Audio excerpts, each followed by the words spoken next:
What is up, you guys? It is 4:23 a.m. and we're headed to another show. So if anyone tells me good morning this morning, that's not gonna be good for them. I'm not a morning person. Mornings are awful. I'm also the kind of person that if I don't get enough sleep or I'm up too early, that I'm just like nauseous and my head hurts, and that's kind of where we're at right now. Everyone else gets to sleep. So we're out here. I loaded it up yesterday. I wish I could show you much, but it's too dark to see. I got my generator plugged in because I really wanted to make sure this time that it was fully charged. I mean, it was fully charged last time, but I wanted to make sure I was going to get everything out of it. So I charged it until the very last minute. I'm going to go unplug this now and then get in the car and get on the road, I guess. It's an hour and a half drive through, I think it's National Forest, I'll have to look, but oh look, my cat heard me. He's already coming out here going, what are you doing here? So it's like an hour and a half drive through a National Forest park, whatever, and it's really, really windy roads that it's a really pretty drive normally if you can see during the day, but I don't like it, especially in the dark. So that's kind of where we're at. I'm just gonna hop in and get there. Frogs are out. Everything's out right now, but I don't want to be out. So I'm gonna unhook this and get ready to go. The nice thing is I'm coming back today. So I know that I haven't even packed my stuff yet. I don't have my suitcase or my sleeping stuff because I'm camping out of here. So this is a trip up to Ely, Minnesota. And so when I go up north of where I am, which is like already really north, it's basically a camping area. So anything south of me, I typically don't camp, but anything north of me, I do. So I will be camping in my RV trailer, whatever. Come here, bud. Hi, buddy boy. Come say hi. Why are you up so early? I know. Why am I up so early? Come on, bud. So anyway, that's the plan. I don't have anything packed yet. I'm really freaking tired. I'm coming back this afternoon. I'm going to set up. I got all my labels printed yesterday because I was a little behind on finishing making everything that I was out of. I didn't realize how much I was out of. So I remade 300 to 400 candles in the last 2 days. And I printed all the labels so I can label them up there while I'm setting up because I have all day. This event the setup is the day before the event, which I love those ones. But it's 7 to 7. And because of my trailer, they want me there before everyone else, which is why I have to be there at 6, which is why I have to leave at 4:30. So it's the perks and disadvantages of having a trailer display. If you're considering this is something you might have to do depending on what the event wants. And you can't really say no because they're letting you bring a trailer in. So, anyway, I don't know. That's where we're at. I'm going to be home later to pack all my other stuff. So if I forgot something right now, I really don't care. I'm going to get there. So I'm going to go finish loading this up. I'm taking my van today. You can't see it anyway because it's too dark. And then my mother-in-law, it's actually, what's today? Thursday. My mother-in-law on Saturday morning is taking all 5 of my kids. If you don't know, I have 5 kids. 11, 9, 9. The 3-year-old will be 4 tomorrow, and the 2-year-old will be 3 next week.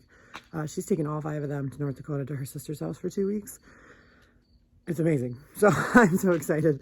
So she's going to take the van. So I'm driving the van up right now, getting my stuff set up. And then I am going to bring the van back down and then drive the truck back up tomorrow. So that's kind of where we're at. And I'm going to get so much done on my shipping container build. If you haven't seen that yet, I'll post a video over here somewhere once I get that up of my shipping containers, because I need to get the first part up anyway. But I'm building a new studio out of shipping containers, and it's going to be super awesome for work. And I'm going to have 2 whole weeks. I'll be able to work till 4 a.m. Like, some people don't go to bed till right now. So anyway, we're going to go get on the road and find some coffee when we get there.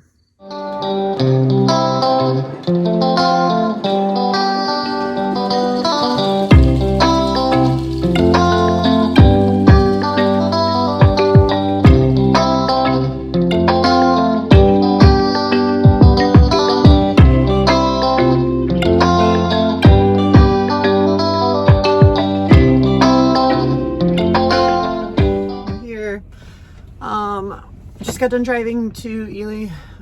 It was thunderstorming, lightning the entire drive. It was not as bad as I thought it was going to be though, but it was raining and my traction control went a couple times, which usually doesn't happen in this big vehicle except for in the winter on ice.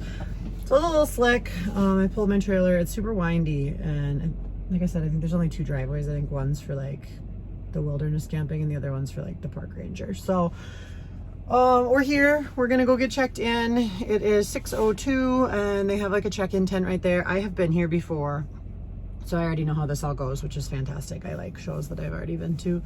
So I'm gonna go check in, say hi to them, figure out exactly where my spot is. This year there's more vendors, so they're using like this park area. I'll show you, and putting vendors actually on the grass too. So that'll be kind of cool to see more people this year.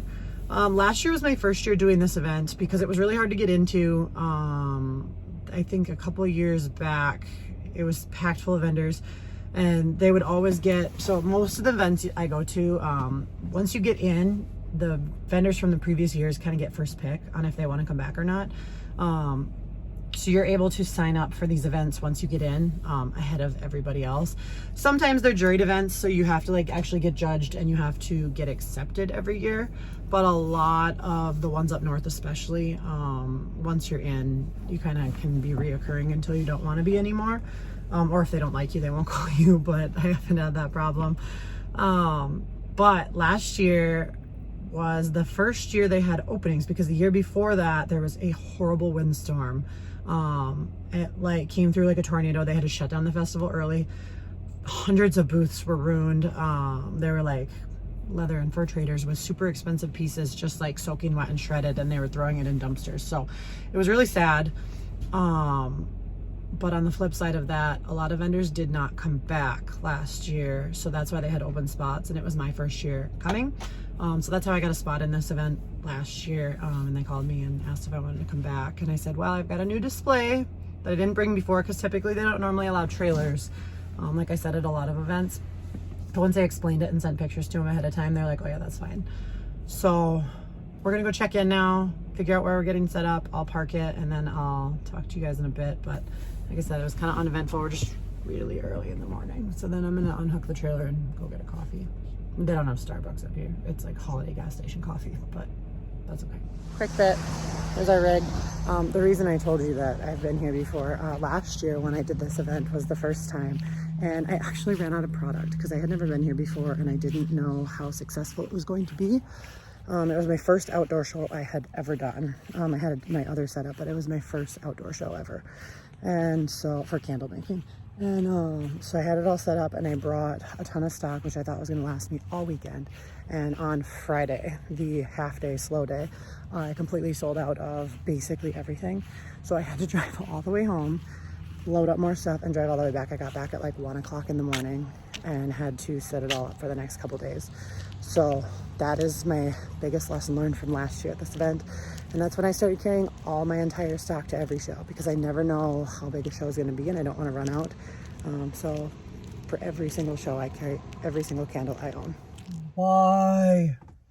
So I just had to check in at the booth, and the lady had said that she emailed me or messaged me or somehow tried to contact me and tell me I didn't have to be here until 7 and that they're not checking anyone in until 7.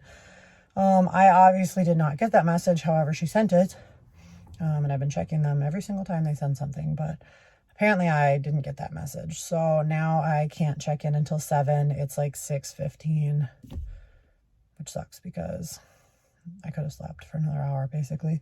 So I'm going to go walk over and get coffee and go to the bakery because their breakfast places are open. And I obviously didn't eat before I left because I was dead and I was nauseous and not having the morning yet. So I'm going to go eat, I guess, and come back at 7 and check in the same time as all the food trucks when they bring their trailers in, which would have been really cool if I could have done that the first time. All right, we're back. Got my gas station coffee and my breakfast burrito. I didn't used to like breakfast burritos growing up. And then I moved to Southern California and they were really good. So then I got into them. But they definitely taste better on the border of Mexico than on the border of Canada. But that's okay. So I got to eat. I see like, I don't know, 8 or 10 cars with their trailers already here. check-in, it's 6:45, so check-in's in 15 minutes, and there's already people going up there to check it all out.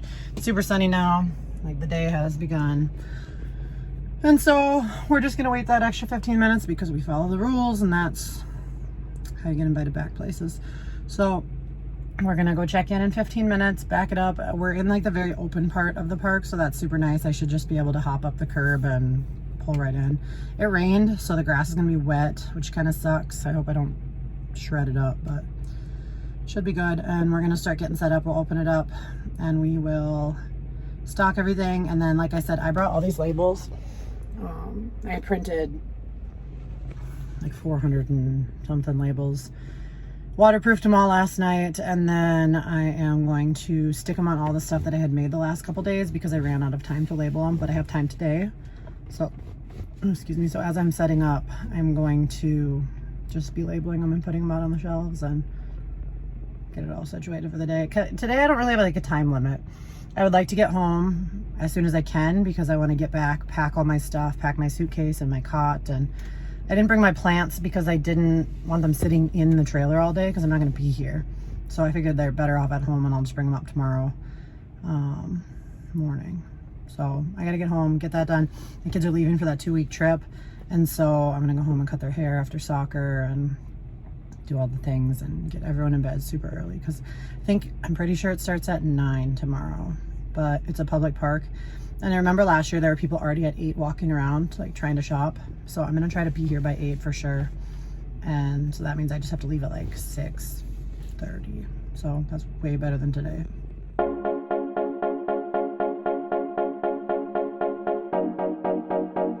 This is another event that is super organized. It's really nice. So like they have this text alert thing from the police department here where like weather notifications, especially after that windstorm, missing kids, all that.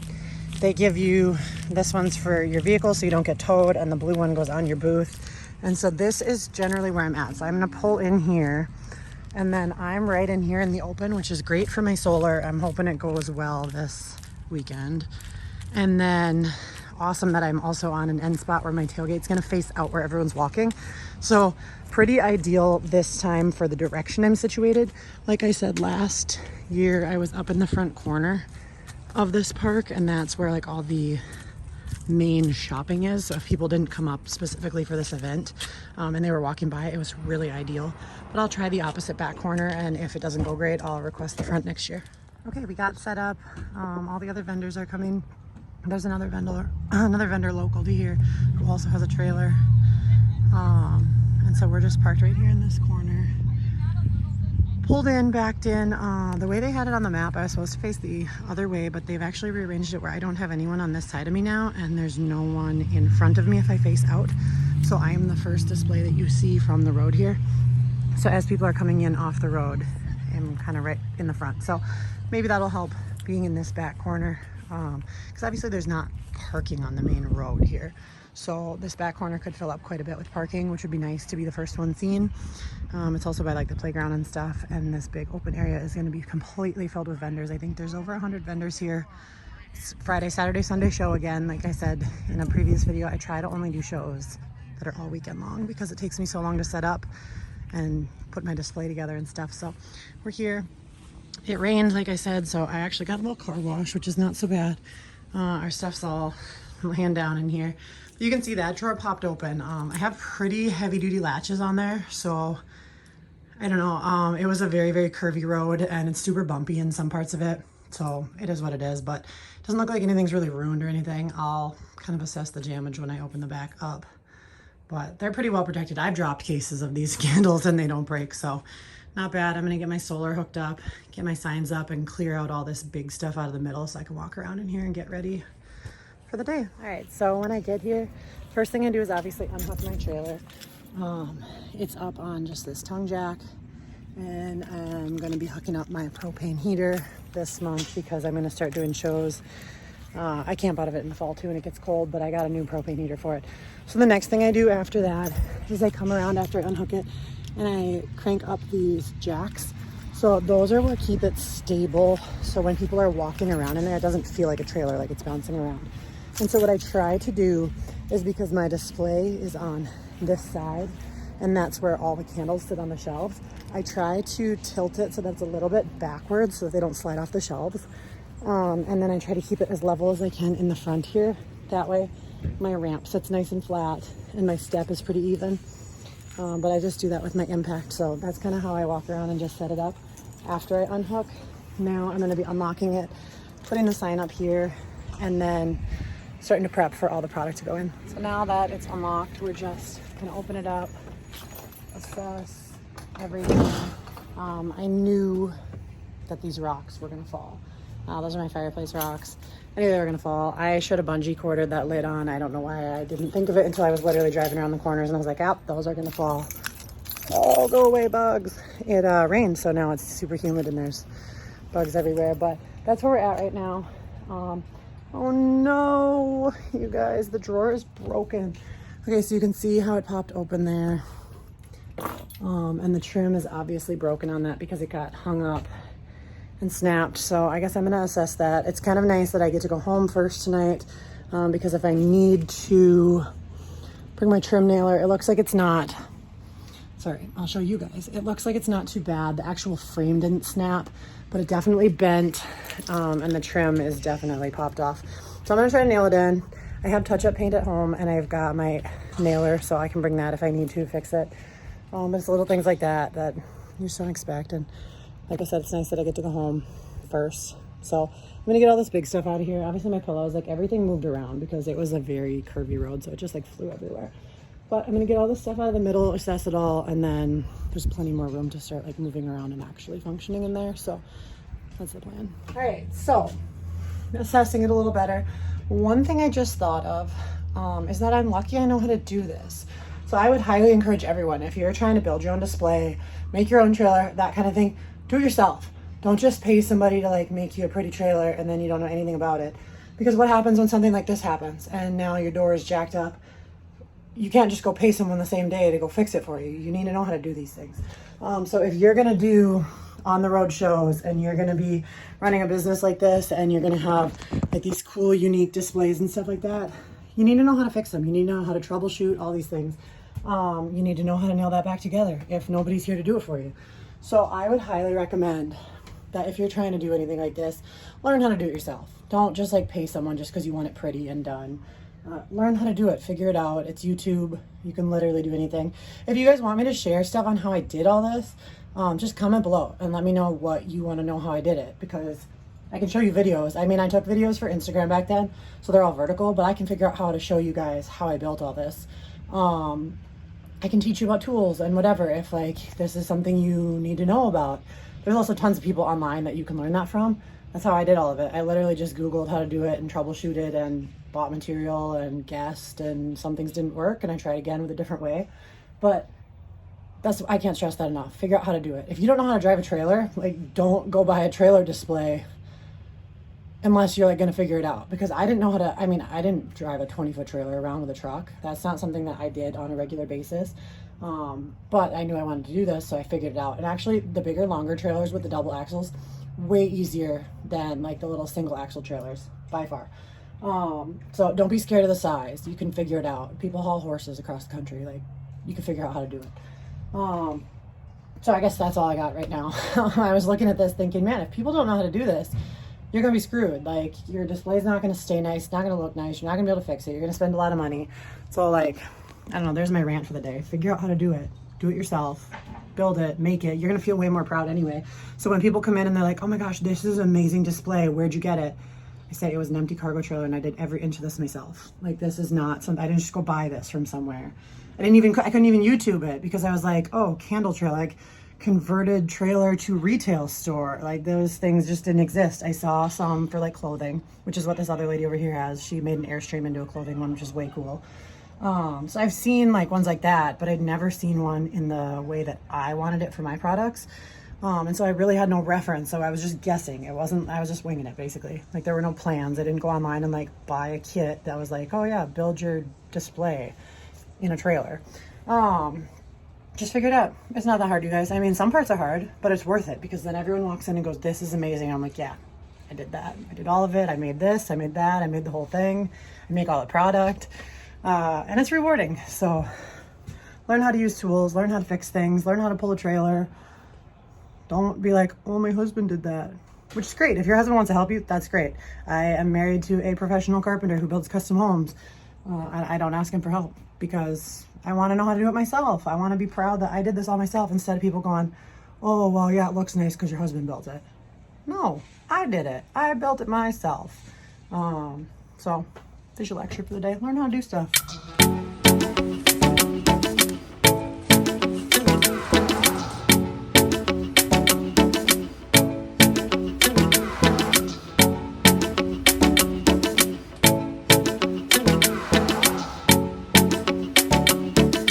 Right now I'm just labeling. Yesterday I had finished up making all my candles that I needed for the restock. There were about 400 of them.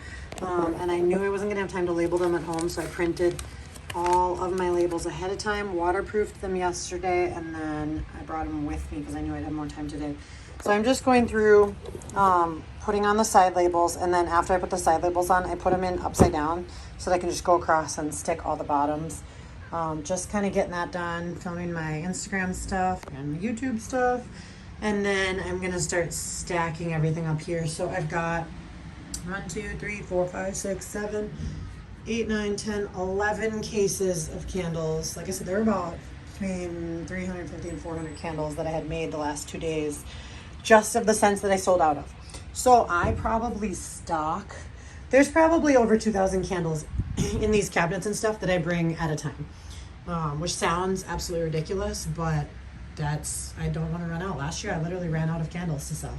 So I know that sounds like a ridiculous amount, but when I have them up, obviously I don't have all of them. I'm not going to put 24 of this scent candle on the shelf, but I do put 6 out at a time. So I'll put 3 of my clear and 3 of my amber, and then as they sell, I restock that way. And there are some, especially like my blueberry one that I made custom for this event. That one I did bring 48 of them, and I guarantee those will all be gone because it's specific to this event. That's what people are looking for, is blueberry things. So in all of these cabinets, if you include everything in here, I'm guessing it's around 2,000. I'll have to double check on that, but for reference of how many I bring for stock. So when I say I refilled 300 to 400 candles, that's, I don't know, a quarter of my stock, not even. So I don't completely run out usually, but of certain scents, I am out of cases of them. So that's what I was refilling. I had like 6 scents. 2 of them are summer exclusives. One is the blueberry exclusive for this event. I remember to bring Cowboy this time, and then just my general ones like North Shore, Storm Warning, those ones that are my new custom blends that pretty much sell out every time. This time I just happened to make double what I normally do because I didn't want to have to remake them again right after this event. So I don't plan on selling out of those this time necessarily. If I do, that's great. But I made double than what I normally bring to a show of those certain scents. So we'll see how many of those actually sell, but I know it'll be quite a few. But that's what we're doing right now. Just getting this. I literally printed thousands of labels because when I do them, I have the 2 different colors. So I've got my black label on my amber jar with the black bottom and the barcode, and then the clear label on the white, well, clear jars with that white bottom label. And I have this in my 4-ounce size and my 8-ounce size, and then I also have the mini tins and my larger wood wicks and my travel wood wicks. So it becomes a lot of labels. So if you're looking to get into candle making, start small. My biggest issue is I do way too much. Can you tell, you guys? I'm like a go big or go home kind of person, which works really well in this situation for the fact that it's something like unique that most people have never seen, and I love to accommodate having 35 cents all year round. I think I've got 8 that rotate, or 8 to 10 that rotate per season, but because I'll have my spring summer out, and there's 4 to 5 of each spring or summer, and then I'll rotate my fall and winter, and then I've got 16 year-round ones. So it just kind of depends on the season, but I love to carry that many different options just because I like to accommodate everybody. But I am slowly learning that the more variety you have, the work increases exponentially. So where just in this box here, I have to print 4 separate labels just for this one size for this one scent. Now imagine I have 35 cents.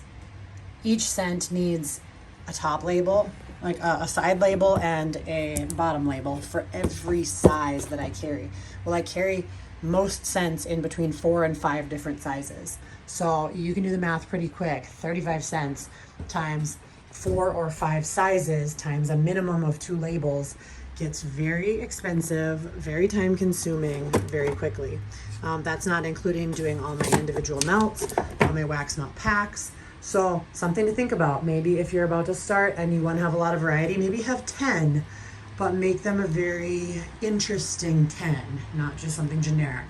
So that's my best advice there. Otherwise you run out of time and sit here labeling and stressing and panicking because you got too many to do. All right, we'll be back later once this is getting set up. This is what happens when you run on 5 hours of sleep. I went to bed, well, I think it was like 11:30 by the time I fell asleep, and I had to get up at 4. And I'm dead. And so I'm labeling all my mini ones from everything that I re-poured the other day. And I labeled them wrong. You guys, they're permanent labels. And I labeled them all Sea Salt and Orchid. These ones are North Shore. I noticed as I was picking up the box to put them on the shelf. So now I'm making like double the work for myself because I am hoping, it's a little bit humid today, I am hoping that the labels haven't completely adhered yet and that I can still like scrape them off and save them. Because on the clear ones, obviously I can't relabel over it. You'll see the words through it. So I am going to peel all of them off these ones, put them on the correct one, and hope that I didn't just ruin like 48 candles. Okay guys, I am basically dead for the day. I'm glad that we don't have to work today. We got it all situated. I have some extra stuff in here that I got to take out in the morning. My summer scents right there are the ones I had last time, my summer exclusive. So if you missed kind of my layout, you can always check out my one from the Minnehaha Falls Art Festival. But that's my summer exclusives area. We rearranged this wall a little bit. Some of our very best sellers, you can see that I've stacked them double wide compared to what I normally do because I don't have as much stuff on these shelves now because I am clearancing out some of those scents I was talking about in my last video. Like my cotton and iris, which is like the clean laundry smell, lavender vanilla, like my basic lemon, the things that you can find at Target or other retailers that are not unique to my store are going to be on clearance now. I'm not going to be making those anymore. So obviously normally those would have went up on this shelf. So to make up for that space, I just double stacked the ones that sell really well. I have to clean up a little bit with these ones tomorrow because it's warm again. And then when I get here, I'm going to open up these containers, a lid for each of these candles, and then I'm going to mop my floor in the morning. I would do it right now, but I'm about to shut it all, and I just would worry that I have to set stuff down on here anyway. I just don't want it to be all sticky and gross. My cabinet door actually turned out all right. I just was able to pop the trim back in. But they're all really dinged up. I have touch-up paint that I might work on tomorrow. Otherwise, I might just scrub them a little bit. I have my curtains shut right now because it's super hot, and that's the side the sun is on. So I didn't want all of those melting while they're just sitting there. But it's kind of where we're at. I'm about to head to get some food because I'm literally feel like I'm dying. It was too early of a morning. It's really, really hot in here. My labeling took significantly longer than I thought it would. I guess I don't realize how much time it takes at home, but I thought for some reason that was going to go way quicker, and it did not. But I got them all done. I got like all 300 of them, 400 of them labeled, and they're ready to go. So realistically, tomorrow when I get here, I don't have a whole lot I need to do. Like I said, it's just going to be mopping, putting all the extra stuff away. Sorry, the lighting's real weird in here because I have the window shut. But I made it bare minimum of what I have to do tomorrow. So I'm going to park tomorrow, walk over because you can't have vehicles in this area after today, and then just clean up and touch up some stuff, haul over whatever I need to store, like my empty boxes and stuff if they don't fit under my trailer, which is where I usually put them. Then I will put them over in my truck. But I'm just gonna go eat now because I'm like ready to fall over. I was trying to be home by 1. It's like I think 2 o'clock right now. So by the time I eat and get out of town and drive back, it's gonna be like 4. And I still have to pack all my stuff. It's my little boy's 4th birthday tomorrow morning, and then they leave for that 2-week trip. So I wanted to be home tonight because I have a few things to square up, and I wanted to be able to say happy birthday in the morning and then come back to work for the weekend. So we're gonna go eat our food now.